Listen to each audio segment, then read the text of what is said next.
Con esta presentación vamos a concluir el material del capítulo 3 relativo al análisis de oferta y demanda. Vamos a tratar el punto de las medidas de política económica en los mercados. Anteriormente hemos visto por separado una síntesis de la teoría de la demanda, luego una síntesis de la teoría de la oferta y luego mostramos pues ese esquema sintético pues que nos muestra el equilibrio de mercado a partir de los supuestos, premisas que están detrás de la toma de decisiones por parte de consumidores y productores, es decir, por parte de demandantes y oferentes en un mercado libre de intervención por parte del gobierno. Para abordar este tema, pues vamos a retomar lo ya visto anteriormente, porque lo que va a cambiar va a ser la forma en que resultan afectadas la demanda y la oferta, y particularmente la oferta. Entonces, de manera que las medidas de política que vamos a ver se refieren sobre todo al lado de la oferta. ¿Por qué nos hemos centrado en el lado de la oferta? Porque recordemos que en un país hay miles de empresas, pero hay millones de consumidores. Entonces las medidas para los consumidores resultan, para afectar a los consumidores, resultan de más difícil manejo, como tuvimos acá en el país, en el caso de esos $300 que se les repartió a ciertas personas, y vimos pues que no se llevó a cabo de la mejor manera, porque precisamente es más difícil manejar, pues, decíamos, a estas medidas destinadas a millones de individuos, porque recordemos que el destinatario final o último de las medidas de política económica debe ser precisamente el consumidor individual o los hogares, si lo queremos ver también así. Pero por esa razón, de manera acostumbrada, o la norma, la regla, pues es afectar primero a las empresas para que por medio de las empresas, pues los consumidores tengan acceso pues a los bienes y servicios que necesitan, y todo ello pues, como hemos visto, en principio en condiciones de libre mercado, pero vamos a ver cómo los gobiernos afectan pues a los mercados a través de estas medidas. Y recordemos que la política económica, por supuesto, tiene sus objetivos, ¿verdad?, de bienestar, ¿verdad? En otras palabras, lo que justifica la política económica es el bienestar de la ciudadanía. Pero no siempre los políticos, que son los encargados de llevarla a cabo, pues cumplen rigurosamente con este objetivo. Muchas veces se desvían pues por ese problema del poder, ¿verdad?, que no siempre la capacidad que tienen los gobiernos de incidir en la economía, ese poder es encauzado hacia el bienestar de la ciudadanía o de la comunidad, sino que muchas veces a favorecer a grupos de intereses particulares. Pues bien, pasando a continuación, ¿verdad?, el primer gran objetivo de esta unidad es describir cómo funciona el libre mercado a partir de esa síntesis que vimos de la teoría de la demanda y de la teoría de la oferta, ¿verdad? Recuerden que la gran pregunta en ambos casos era qué es lo que está detrás de las decisiones de consumir por parte de los individuos y cuáles son los factores que están detrás de las decisiones por parte de las empresas.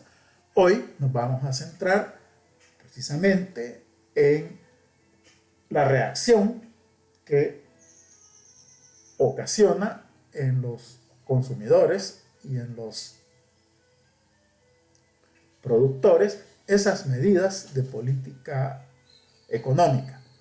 Vamos a retomar acá, por supuesto, una de las grandes funciones de los gobiernos o de los estados en las economías mixtas, que es la regulación, y específicamente la regulación de mercados específicos.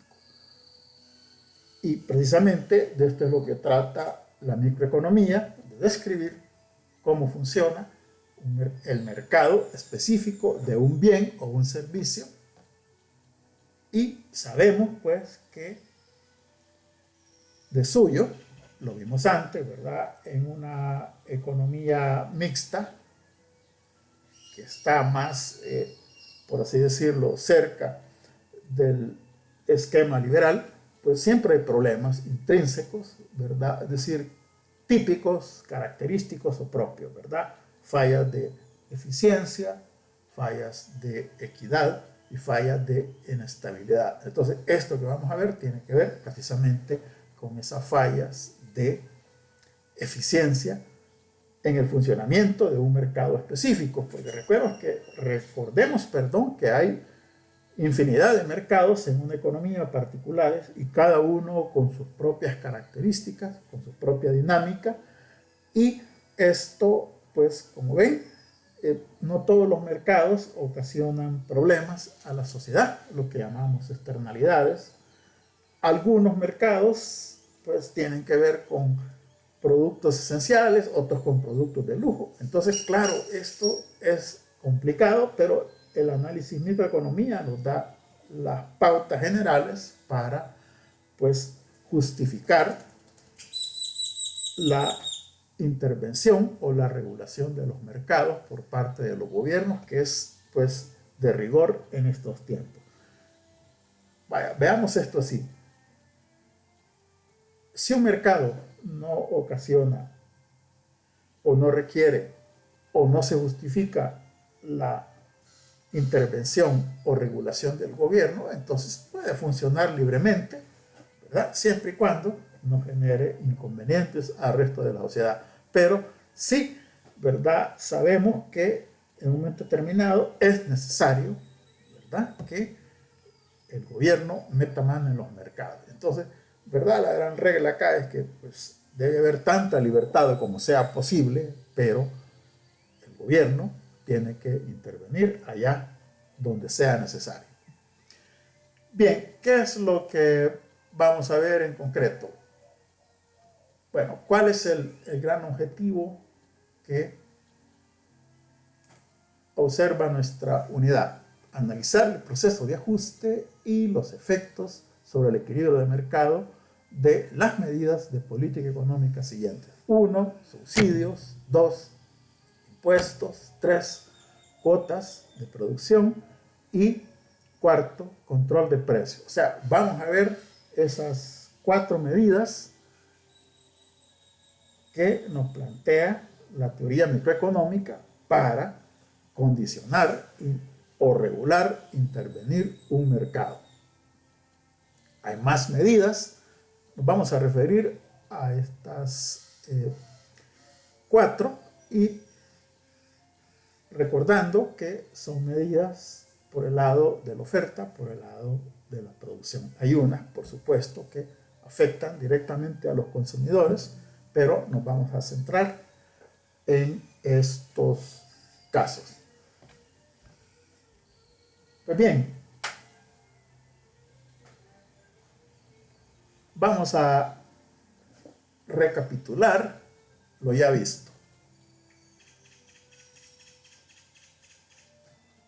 La teoría, en síntesis, tanto de la oferta como la demanda, nos llevó a expresar un mercado en términos sintéticos y gráficos como una situación, ¿verdad?, donde concurren oferentes y demandantes, y precisamente tipificado a partir de esas curvas de oferta y demanda que reflejan esos intereses encontrados de productores y consumidores, ¿verdad? Y precisamente esos intereses opuestos se reflejan en esas curvas de demanda y oferta, ¿verdad? Sabemos sobradamente que nosotros, los consumidores, buscamos pues precios más bajos, y a precios más bajos estaremos dispuestos a comprar más cantidad de un bien,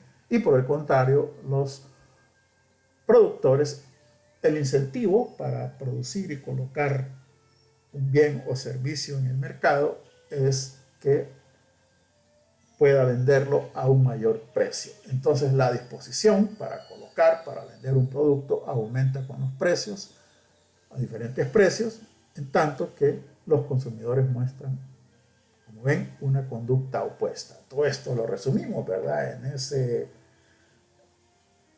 artificio de un punto de equilibrio, nada más como un punto de referencia, recuerden, ¿verdad? Porque esto está cambiando permanentemente en el tiempo, pero vamos a utilizar siempre como punto de partida este aparato, este esquema de oferta y demanda, tal como lo hemos hecho, para analizar los efectos, pues, y el proceso que lleva a una nueva situación de equilibrio. Es como un antes y un después, ¿verdad? Siempre vamos a tener una situación inicial, como la que mostramos acá. Luego, las medidas del gobierno afectan o a la demanda o a la oferta, pero sabemos que nos vamos a centrar en las medidas que afectan a la oferta, y luego esto va a llevar a una nueva situación final. Entonces tenemos situación inicial, proceso de ajuste y finalmente un resultado o una situación final. Tres momentos, ¿verdad? Inicio, un cambio y nueva situación. No hay donde perderse, ¿verdad? Y recuerden que las respuestas solo son dos en términos de variables: precios y cantidades. Muy bien. Dicho esto, hoy pues es como una fotografía en dos momentos diferentes de tiempo, ¿verdad? Tomamos una foto, después de cierto tiempo otra foto, y pues hay que explicar cuáles son las diferencias, y en este caso, ¿verdad?, se le llama estática comparativa, porque estamos, pues, por así decirlo, analizando qué ha pasado en dos momentos de tiempo diferentes, ¿verdad? Situación inicial, cambios, en este caso de política económica, y nos va a llevar a un resultado o situación final. Bien, entonces vamos a ver, pues, como decíamos primero, el tema de los subsidios. Nos vamos a detener un poco en el concepto, porque esto es material de estudio más avanzado. Aquí lo estamos dejando de manera introductoria. Bien, un subsidio, en otros países se llama subvención, es el apoyo del gobierno, ya sea en especie o en dinero, a una actividad económica específica. Ahora bien, el propósito, por supuesto, de la concesión de un subsidio, aquí voy a corregir acá, disculpen, de un subsidio, es estimular la producción y consumo de un bien o servicio atendiendo a criterios de política económica. Vale, entonces, dicho en lenguaje más sencillo, un subsidio es un premio. Y si un gobierno concede un subsidio a una actividad económica, es porque considera, en teoría, que es beneficioso para toda la sociedad.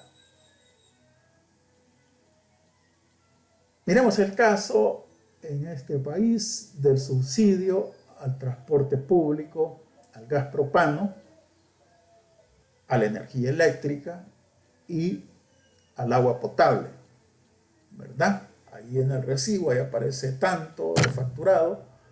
En el caso del agua y la energía, ahí aparece menos subsidio, ¿verdad? Entonces, como ven, está operando esa figura, porque recuerden que son bienes esenciales, ¿verdad? El agua, la energía eléctrica, el transporte, no se diga, el gas propano, para los hogares. Y claro está, ¿verdad? Dependiendo del país, así va a cambiar, pues por supuesto, aquellos bienes y servicios que van a ser subsidiados o no. Entonces, como ven, el gobierno tiene esa capacidad de incidir en el bienestar a través de los subsidios. Ahora bien, un subsidio, por supuesto, ¿verdad?, significa gastos o costos o salidas para un gobierno, ¿verdad? Entonces no es una cuestión que se puede conceder de manera generalizada, porque si no, se hace al gobierno una cuantía grande de gastos, ¿verdad? Entonces el punto es que, como decíamos, es controversial este tema de los subsidios, porque miremos el caso del transporte público. Si no se diese el subsidio a los transportistas, autobuses y microbuses, estos no cobrarían 20 centavos. Algunos representantes de ese sector de transportes han dicho que si no les dan el subsidio, podrían subir las tarifas desde 50, 60 centavos hasta $1. Entonces, claro está, aun cuando el servicio es pésimo en algunos casos, pues se tiene ese objetivo que viene desde hace mucho tiempo, de mantener pues la tarifa del transporte público urbano 20 centavos, aún pues a costa de ese maltrato, ¿verdad?, por parte de algunas rutas. Pero ahí está, ¿verdad?, justificado, pues, ¿verdad?, el subsidio, pues, y decíamos, en realidad lo que se está haciendo en el fondo es favorecer al consumidor final, pero en este caso, pues, como ven, por el difícil manejo de los subsidios que van, pues, dirigidos directamente a los consumidores o a los hogares, pues se acostumbra o se prefiere precisamente subsidiar a las empresas para que éstas a su vez pues ofrezcan en el mercado tarifas pues accesibles a los consumidores. Bien, en el caso pues de otorgar o dar un subsidio, pues esto corresponde al caso de un impacto favorable de oferta que ya vimos anteriormente. El otorgamiento de un subsidio o una subvención, por tanto, genera un impacto favorable desde el punto de vista del consumidor.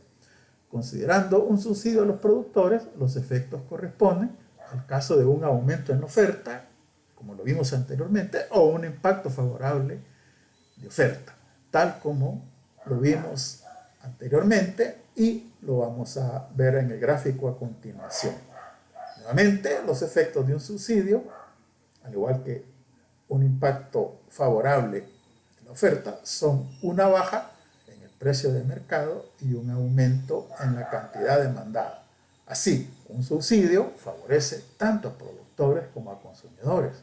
Como ven, aquí para el gobierno es una doble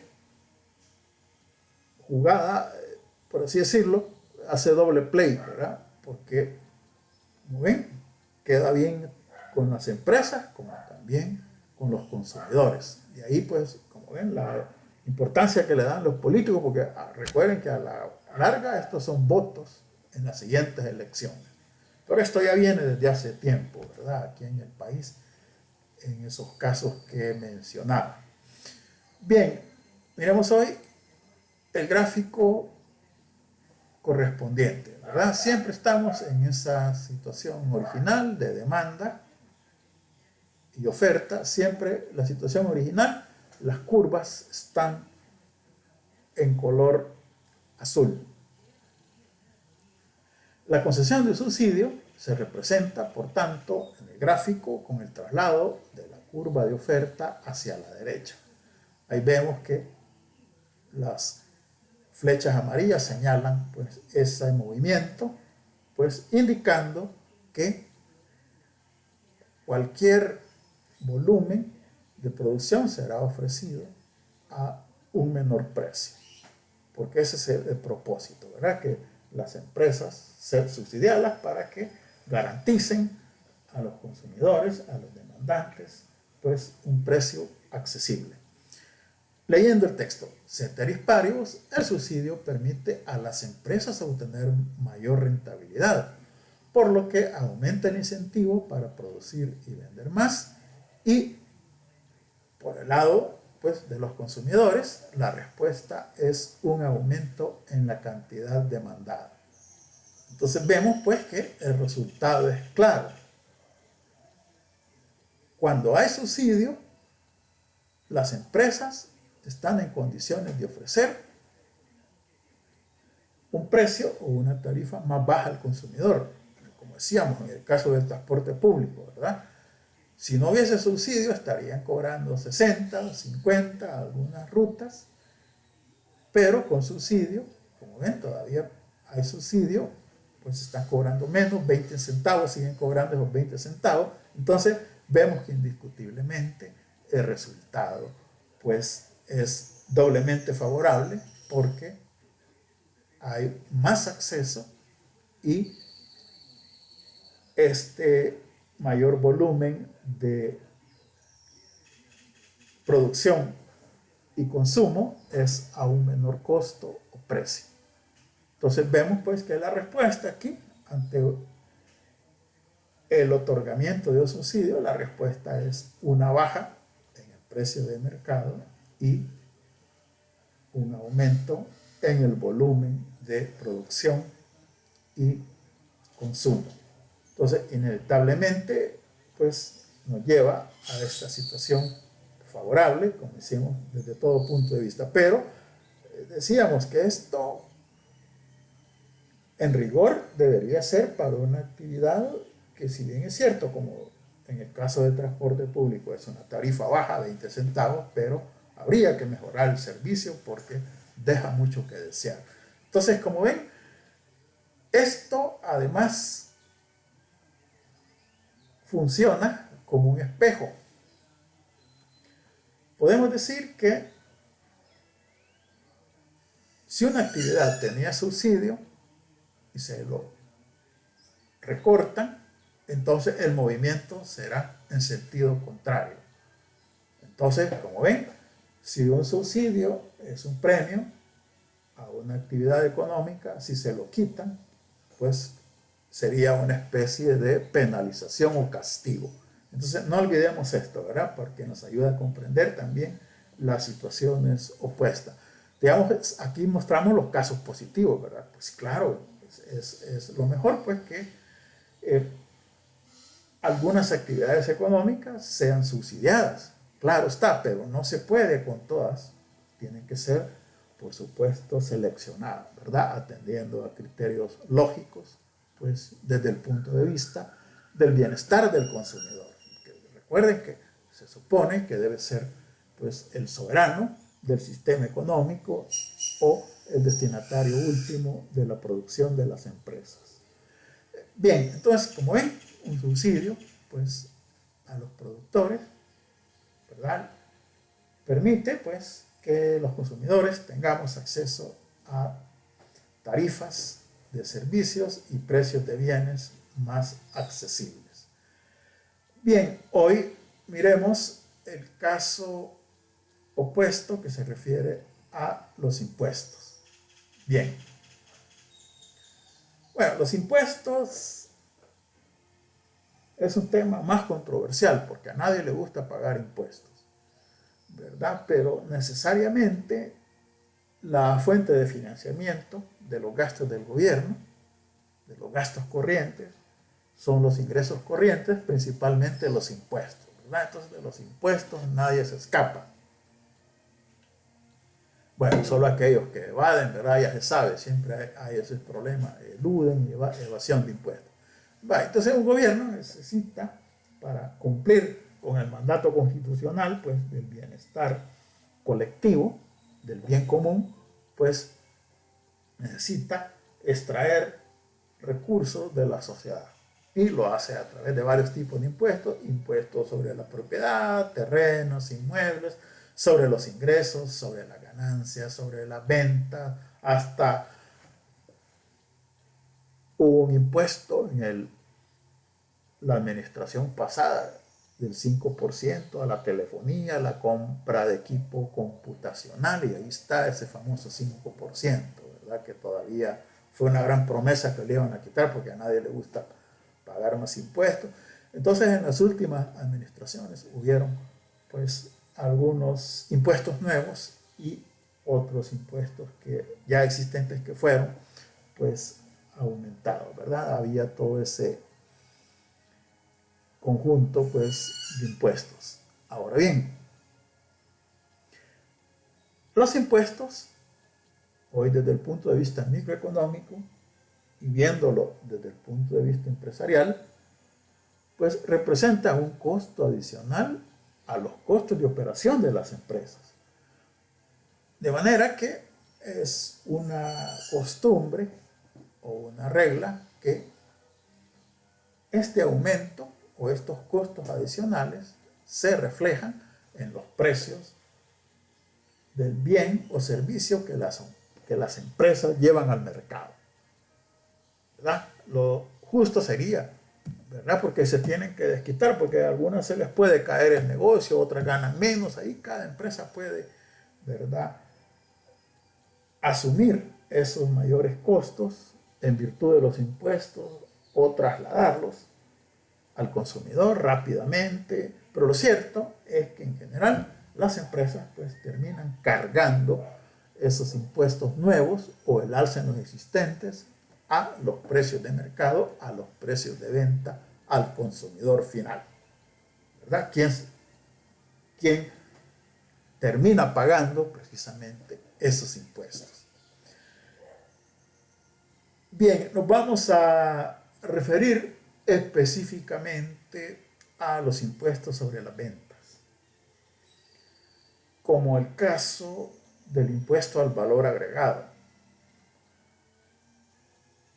Cuando las empresas venden, nosotros pagamos en El Salvador 13% de impuestos sobre el IVA o el valor agregado. Entonces, como ven, pero también cuando las empresas compran, pagan IVA. Entonces hay ahí un balance entre, en el caso de las empresas, ¿verdad?, entre el IVA que cobran cuando venden y el IVA que pagan cuando compran. Por lo cierto es que solo las empresas tienen esta doble papel, ¿verdad?, de cobrar impuestos para el gobierno cuando venden y pagar cuando compran. Entonces, el IVA, pues, permite a los gobiernos que las empresas sean quienes, pues, en este sentido, operen como agente recaudador. Y quien termina pagando ese 13% adicional somos nosotros, los consumidores finales, porque no tenemos forma de pues evitarlo. Aparte de que, por supuesto, ¿verdad?, hay que pagar impuestos sobre el ingreso, que le llaman también impuestos sobre la renta. Bien, entonces ahí está la cuestión. Entonces, hoy consideremos pues el caso pues de un impuesto. Por tanto, en términos pues de el impacto de un impuesto en el mercado, pues se trata de un impacto desfavorable. Si los subsidios ejercen un impacto favorable, los impuestos ejercen un impacto desfavorable. Bien, a consecuencia del impuesto, por tanto, cualquier cantidad será colocada a un mayor precio. Por tanto, los efectos de un alza en los impuestos existentes o la introducción de un impuesto, pues corresponden a esta situación. Ahí tenemos el gráfico. Nuevamente estamos en una situación original, ¿verdad? Siempre demanda y oferta en color azul. Hoy se introduce un impuesto. Digamos que aquí el precio inicial se pagaba $1, ¿verdad? Pero hoy le suben al impuesto sobre las ventas, el IVA, ¿verdad? Actualmente es del 13%, ¿verdad? Lo que en realidad debería costar $1 sale costando 1.13. Así, un alza en los impuestos representa un traslado de la curva de oferta para arriba. Ahí lo vemos, las flechas amarillas siempre señalan la dirección del traslado, ¿verdad? Indicando que cualquier cantidad será ofrecida a mayores precios. Por el lado de la demanda, algunos consumidores no estarán dispuestos a pagar un precio mayor, por lo que la cantidad demandada se reduce de Q0 a Q1. Sí, hoy es más caro, algunas personas pues dejarán de comprar ese bien, sobre todo si es un bien que se puede prescindir, ¿verdad? Pero como decíamos, el problema es con los bienes aquellos imprescindibles, ¿verdad? Que no se puede dejar pues de consumir o de usar. Entonces vemos acá, ¿verdad? Que en este caso las empresas trasladan el impuesto al precio de venta final y este se eleva del precio original al P1, como que dijéramos, ¿verdad? El precio va a subir de $1 a 1.13, o si son $100, $113. Entonces, por esa carga adicional, pues que va a parar a manos del gobierno. Entonces, como ven aquí, el gobierno utiliza a las empresas como agentes recaudadores, porque ese pisto va a terminar pues a las manos del gobierno. Entonces, lo cierto es que esto restringe pues la cantidad demandada, ¿verdad? Hay aquí una respuesta por el lado de los demandantes, que algunos consumidores, pues, como decíamos, dependiendo si el bien es esencial o de lujo, pues algunos dejarán de consumirlo, ¿verdad? Puede prescindir de él. Pero, como ven, el manejo es más difícil cuando se trata de bienes imprescindibles. Esto, por decirlo, corresponde a muchos bienes. Entonces, claro está, ¿verdad? Nuevamente, cuando el gobierno le quita los impuestos o reduce las tasas impositivas o las elimina a un bien o servicio, entonces mucha gente ya va a poder comprar más. Entonces esto actúa también en sentido contrario, ¿verdad? Porque un impuesto es como una penalización, por decirlo así, entre comillas, y por tanto, si disminuye un impuesto o lo elimina, tendríamos el movimiento en sentido contrario, ¿verdad? Tendríamos ese bien o servicio a un precio más accesible, ¿verdad? Entonces, claro está, esto tiene que ver con el tema de las externalidades también, ¿verdad? Porque hay actividades económicas que ocasionan perjuicios a la sociedad, como la polución o contaminación ambiental y a veces, más allá de eso, degradación ambiental además. Entonces, claro, un impuesto pues permite restringir las emisiones o la contaminación ambiental. Por ejemplo, acá ahora estamos en ese nivel inicial. Al establecer el impuesto, se restringe la producción, hay menos emisiones, menos contaminación, y los que puedan pagar el mayor precio, pues ¿verdad? Ahí estarán, que lo paguen y serán quienes se abastecerán de esa menor cantidad de bien. En otros países se acostumbra establecer altos impuestos a ciertas actividades por el lado del consumo que se consideran lesivas o perjudiciales para la sociedad, como el consumo de tabaco y alcohol, ¿verdad? Entonces, claro, la idea es limitar las muertes, ya sea por cáncer pulmonar o por accidentes de tránsito y tragedias, ¿verdad?, que se ven en nuestros países por el consumo de alcohol. Y en algunos países es tal el impuesto que hasta suben un poco más del doble o a veces mucho más el precio de mercado para pues restringir, pues para que no piensen dos veces antes de comprar, ¿verdad?, esos productos. Y el pisto que el gobierno recoge lo ocupa para financiar los gastos pues que ocasionan todos estos bienes pues que, como ven, son perjudiciales para la salud, y ahí vienen las advertencias y todo, ¿verdad? Pero ahí está, se siguen comercializando y tienen que ver pues con el consumo responsable también de estos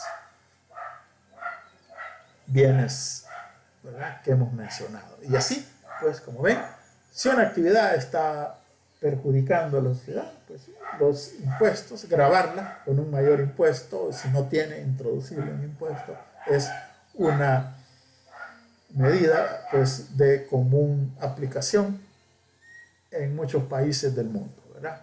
De ahí viene aquel dicho de la regla famosa, ¿verdad? El que contamina paga. Sí, ¿por qué? Porque no es justo que una empresa esté contaminando, ocasionándole problemas de salud, y la gente tiene que ir a hospitales, a clínicas, ¿y quién va a pagar eso?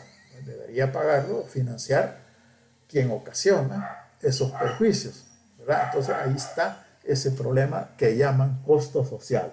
Por lo tanto, ese costo deben asumirlo quien lo genera, y por eso, ¿verdad?, los impuestos permiten que las empresas que generan estas externalidades pues paguen esos costos que incurre la sociedad, como decíamos, en términos de accidentes, pues tragedias y tratamientos hospitalarios.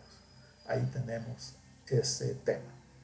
Como ven, entonces este es un mecanismo, los subsidios y los impuestos son los que más se emplean para regular los mercados, ¿verdad? En aquellos mercados, pues donde hay beneficios indudables para la sociedad, pues hay que premiarlos, hay que subvencionarlos, hay que subsidiarlos, pero aquellos mercados en donde hay problemas, más de la cuenta, ¿verdad? O si se quiere, aquellas actividades económicas que son muy perjudiciales o que son, entonces establecerles altas tasas de impuestos y el dinero, por supuesto, ocuparlo para compensar los daños o perjuicios a terceros. Bien, hoy consideremos la otra medida, que es el caso de una cuota de producción. Esta es una medida más drástica y no es de uso regular, sino que obedece a circunstancias especiales, como guerras y ese tipo de situaciones que obligan a los gobiernos pues a tomar medidas drásticas, ¿verdad? Porque la idea es, si hay situaciones extremas, entonces pues hay que tomar medidas extremas. Bien, una cuota de producción es el límite máximo de cantidad de un bien que puede producirse en un determinado periodo de tiempo. Con respecto a... Entonces tenemos ahí de nuevo, ¿verdad? Recuerden, el punto de partida es siempre una situación de equilibrio, oferta y demanda de color azul. Bien, entonces, por supuesto que una cuota de producción, el propósito consiste en restringir la producción de ese bien, limitarla. Por tanto, no tiene sentido establecer una cuota mayor a la cantidad de equilibrio de mercado o a lo que la gente está comprando o lo que las empresas están produciendo y la gente está comprando. No tiene sentido porque no se va a poner una cuota en un volumen mayor al que se está negociando. Sería, ¿verdad?, irracional, no tiene pues, sentido. Pues bien, Entonces, con respecto a la situación de equilibrio, una cuota, por tanto, reduce la cantidad disponible en el producto. Entonces les puedo decir, ¿verdad? En el país, por ejemplo, el gobierno les puede decir, mira, no queremos que solo se vendan tantas botellas de licor, por decir algo, ¿sí? O a los productores agrícolas, etc. Entonces, por tanto, la cuota corresponde a una oferta fija. Entonces dice, hoy no queremos que se produzca, que el país no produzca ni consuma más allá de esta cantidad que aparece acá, fija, UC, cantidad de cuota, ahí. Entonces este es el caso que ilustramos anteriormente de racionamiento cuando hay un volumen fijo de producción. Es lo único. Y por tanto, ¿verdad? Ahí está esa cuestión. ¿Qué sucede en este caso? Bueno, en este caso, como ven, se mueve, por así decirlo, se genera una curva de oferta fija en color rojo, se mueve hacia la izquierda y la cantidad pues se ve reducida, la cantidad disponible en el mercado se ve reducida, ¿verdad? Ahora, esta nueva cantidad, como el precio desde el punto de vista de la oferta es muy bajo, pero por otro lado, por el lado de la demanda, mucha gente, o por así decirlo, la gente que puede comprar estaría dispuesto a pagar un precio mucho mayor que el precio de mercado. Entonces tenemos ahí ese problema de otra vez de demanda insatisfecha.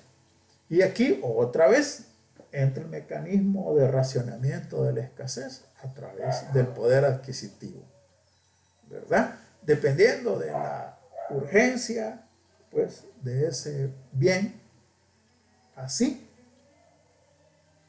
habrá quienes puedan pagar ese mayor precio, ¿verdad? Pero habrán personas, consumidores, que van a estar excluidos, pues porque sus recursos no les alcanza para pagar ese precio, como ven, muy elevado con respecto al precio que estarían los productores a colocarlo, a vender al mercado. Entonces se crea, pues nuevamente, una escasez artificial por esta medida. Y como ven, esto tiene sentido en situaciones extremas, ¿verdad? Y de productos que se consideran de lujo en una guerra, ¿verdad? Por ejemplo, cuando fue la guerra, o en los años 80 en el país, ¿verdad? El gobierno, allá por 1983, del 83 al 84, 85, el gobierno, el Banco Central publicó una serie de bienes y servicios que se restringía su importación en algunos casos, ¿verdad? Y entonces ese sería algo parecido, porque se consideraban que el país, El Salvador, no estaba en condiciones de darse ciertos lujos. Se prohibieron, por ejemplo, vehículos del año, y eran como alrededor de 200 artículos que se consideraban pues lujosos y que por tanto para una economía de guerra había que limitar, porque pues sí, esto tiene razón, ¿verdad? Recuerden que cuando hay un conflicto, los recursos deben irse para cosas más necesarias para la economía, para la producción, materias primas, combustibles, productos químicos, tractores, cosas así estrictamente necesarias. Entonces esto también tiene el inconveniente que genera mercados negros, ¿verdad? Por supuesto, contrabando, y porque siempre se dan esas situaciones, ¿verdad? Algunas personas que pueden pagar, pero como es un límite, pues estarán dispuestos a incluso pagar una cuota mucho mayor, o un precio, perdón, estarán dispuestos a pagar un precio mucho mayor en los mercados negros, o pues tratando de conseguir ese producto por actividades ilegales. Entonces ese es el inconveniente, ¿verdad?, de las cuotas, poner un límite, y que, como decíamos, esto tiene sentido en situaciones pues extraordinarias. Bien, la otra medida menos usual también, porque también vamos a ver, genera algunos inconvenientes. Es el caso del control de precios. Vamos a empezar por los precios máximos o techos. ¿Qué es lo que se quiere decir con esta idea? Que es un precio que los gobiernos consideran que debe mantenerse congelado. Considera que es primordial proteger al consumidor imponiendo un precio máximo a ciertos bienes y servicios que, recuerden, pues deben ser esenciales, por supuesto, ¿verdad? Entonces, miremos, estamos en una situación de libre mercado, precio y cantidad de equilibrio, como siempre, de la manera acostumbrada. Hoy, el gobierno establece que los consumidores no tienen que pagar más allá de este precio techo o precio máximo. Lo más que pueden pagar es P1 en el gráfico. Ahora, ¿pero qué sucede a ese precio establecido por el gobierno? Los consumidores van a demandar una cantidad mucho mayor que la que los productores están dispuestos a colocar en el mercado. Entonces, por tanto, hay un exceso de demanda, ¿verdad? Por el precio es más bajo con respecto al de libre mercado y genera esa demanda insatisfecha o ese exceso de demanda.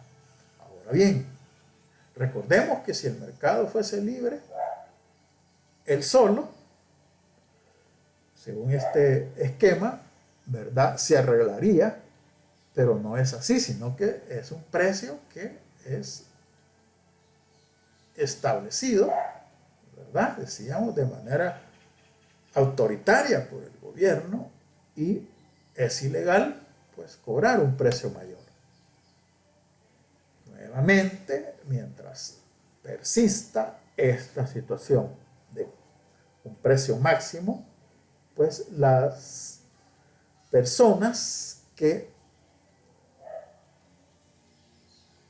tienen mayor capacidad de compra otra vez tratarán de abastecerse, de suplir sus necesidades en el mercado negro o en la economía ilícita. Como ven, esto presenta ese problema.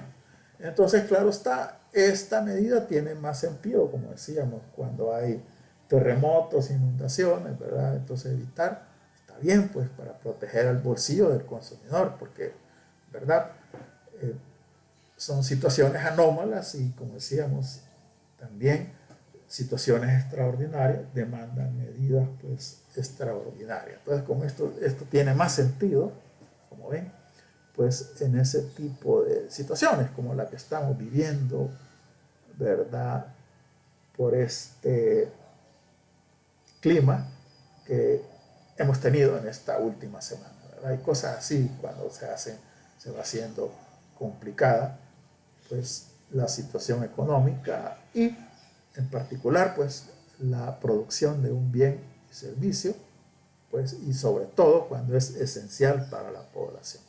Entonces, por eso siempre hay mucha reserva u oposición a los controles de precios.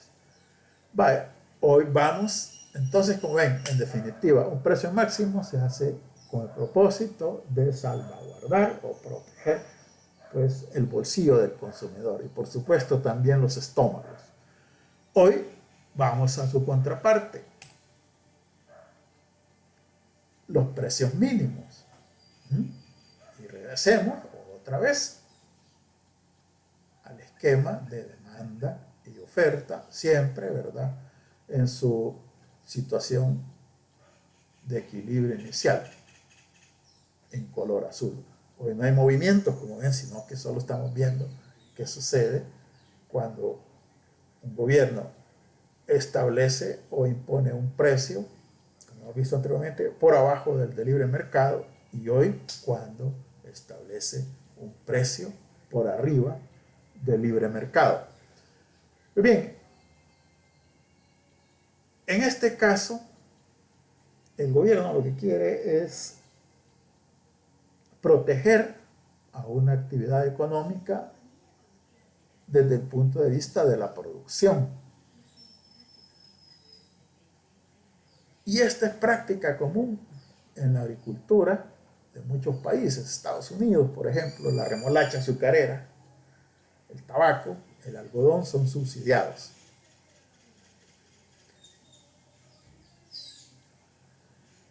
Y además de subsidios, también pues se da el caso en algunos rubros que el gobierno establece lo que llaman precios de garantía o precios mínimos, porque el propósito es que no se les caiga el negocio a los agricultores. Es decir, que sigan siendo rentables. Si no cobran ese precio, dejan de ser negocios, se les cae pues el negocio, la rentabilidad y el negocio, vale, por decirlo así. Vaya, entonces,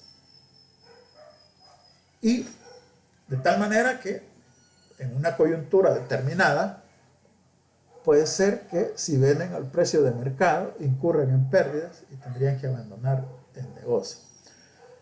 Esto era evidente en el caso del gobierno brasileño, que durante mucho tiempo Brasil siempre producía más del 60% o cuando menos el 60% del café en todo el mundo.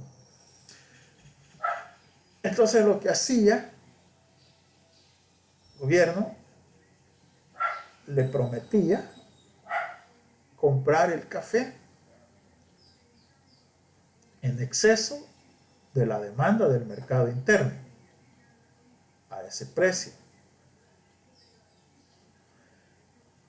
Entonces, ¿por qué? Porque el precio es tan alto que los consumidores locales solo están dispuestos a comprar esta cantidad.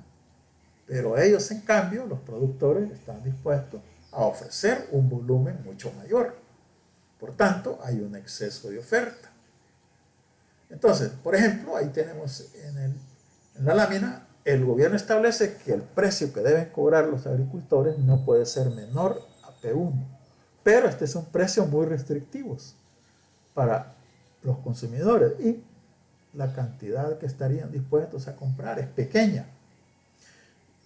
Mientras que los productores estarían dispuestos a vender esa cantidad QS. Entonces, ¿qué es lo que hacía el gobierno? Bueno, ¿qué es lo que tiene que hacer? O sea, sobra producto. Bueno, una salida, ¿verdad? Para que no quede ahí ese producto almacenado, pues el gobierno lo compra y después lo dona a instituciones benéficas o lo vende a precios mayores o lo exporta o ve qué se hace. Entonces el gobierno tiene que hacerse cargo de ese exceso de oferta comprándolo al precio P1 y con ello le está garantizando pues el negocio a el sector favorecido.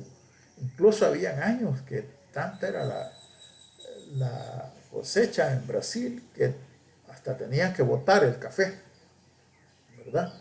Y claro, ahí está el problema. Pero lo cierto es que, ¿verdad? Como ven, son situaciones en que depende de la política de los gobernantes de turno, ¿verdad? Y así podrá